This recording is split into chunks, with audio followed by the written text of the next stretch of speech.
Bonjour. Docteur Denis Agré, numéro RPPS 1032 58 406, Montpellier, le 26 septembre 2021. Allocution publique et courrier en recommandé accusé de réception. Ce message s'adresse à Monsieur Claude Jandel, professeur universitaire gériatre au CHU de Montpellier et conseiller médical de la Fondation Partage et Vie. Monsieur Dominique Monneron, directeur de la Fondation Partage et Vie. Monsieur Philippe Catala, président du conseil départemental de l'Hérault. Monsieur Jean-Luc Legal, président du conseil départemental du Var. Monsieur Sautier et Monsieur Ricordo, directeur de l'ARS Occitanie. Monsieur Bouet, président du conseil national de l'Ordre des médecins. Madame F. Parier, directrice du Centre national de gestion des PH.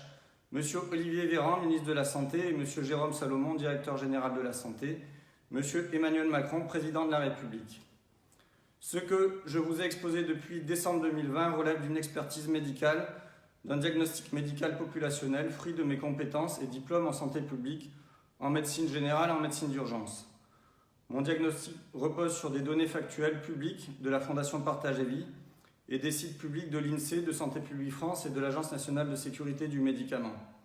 En médecine, il y a des diagnostics différentiels, histoire de ne pas s'égarer dans une seule direction et se tromper de diagnostic. Il faut savoir se questionner et reconnaître ses erreurs. La médecine et la vie me l'ont appris, vous semblez l'avoir oublié. J'ai été classé 3e en première année de médecine à Montpellier et 1000e sur 5000 à l'internat, soit 20e sur 100. Je ne suis pas plus bête que vous, mon CV est disponible sur le site adoptapolitiquesanitaire.fr. Pour mémoire, Monsieur Jandel, vous avez été mon président de thèse en 2006 et c'est vous qui m'avez recruté en septembre 2018 à la Fondation Partage et Vie.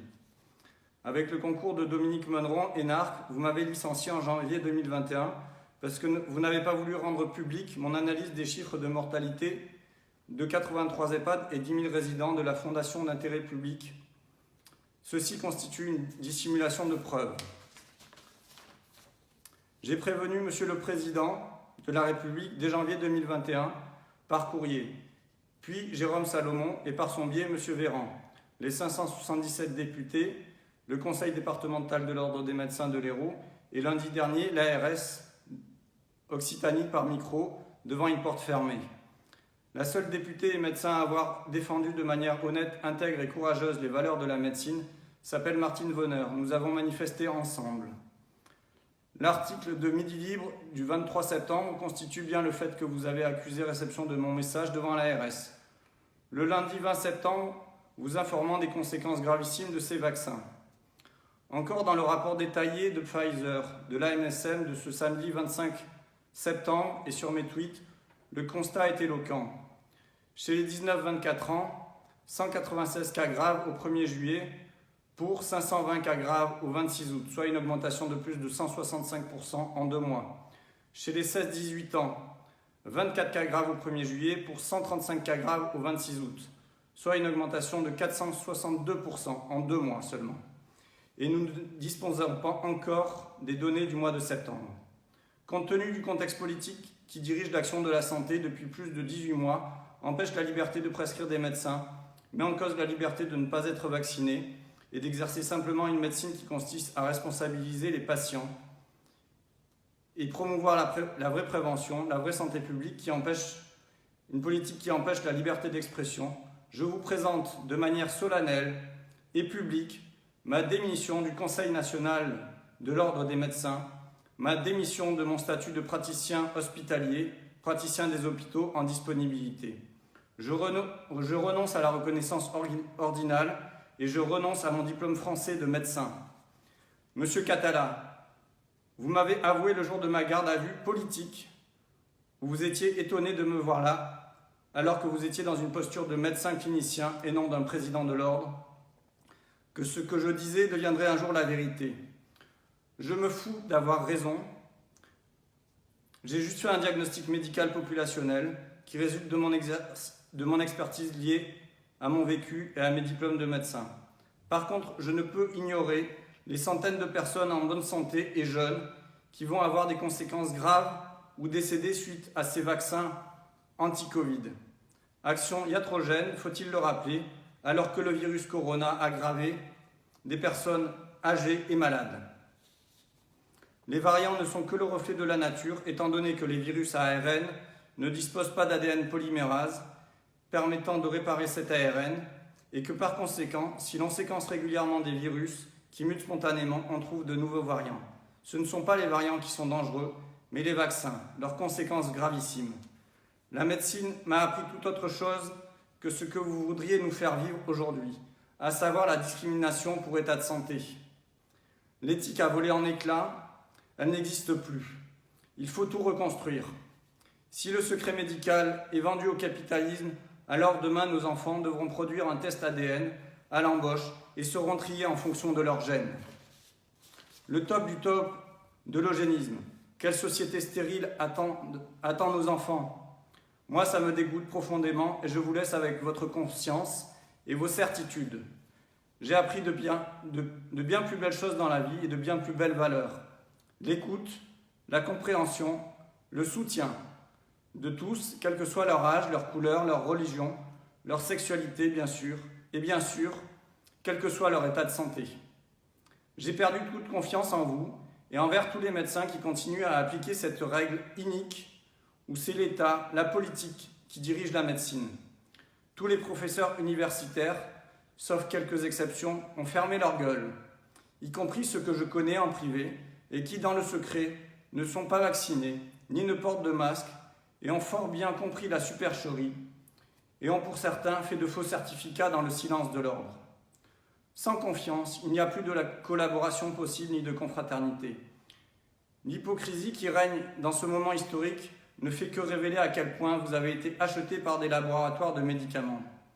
J'ai découvert en novembre 2020, avec stupéfaction et horreur, que mes livres de médecine, en 1995, il y a 26 ans, étaient sponsorisés par la branche Division Santé de Monsanto.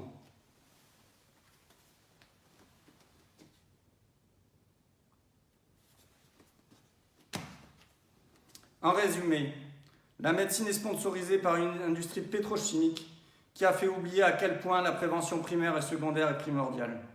C'est sûr, il ne faut pas trop faire de prévention au cas où tous les milliardaires perdraient quelques millions. Je ne peux plus ordonner, je ne peux plus faire des ordonnances à mes patients sans avoir cela en fond de pensée. C'est tout cela qui éthiquement m'a fait quitter mon poste de médecine générale de la Verdière, dans le Var, avec votre tract aux vilains médecins non vaccinés. Le fait de tendre une société entre les très riches et les très pauvres ne peut que nous amener tôt ou tard à des conflits, des guerres civiles. Quelle bassesse intellectuelle de ne pas se remémorer le passé pour ne pas répéter ses erreurs dans le futur. La peur a alimenté tout le système actuel, mais aussi la très bonne obéissance, la culpabilité, la lâcheté, la manipulation d'un peuple, en somme. J'aurais appris tellement de choses en 18 mois, j'aurais rencontré tellement de belles personnes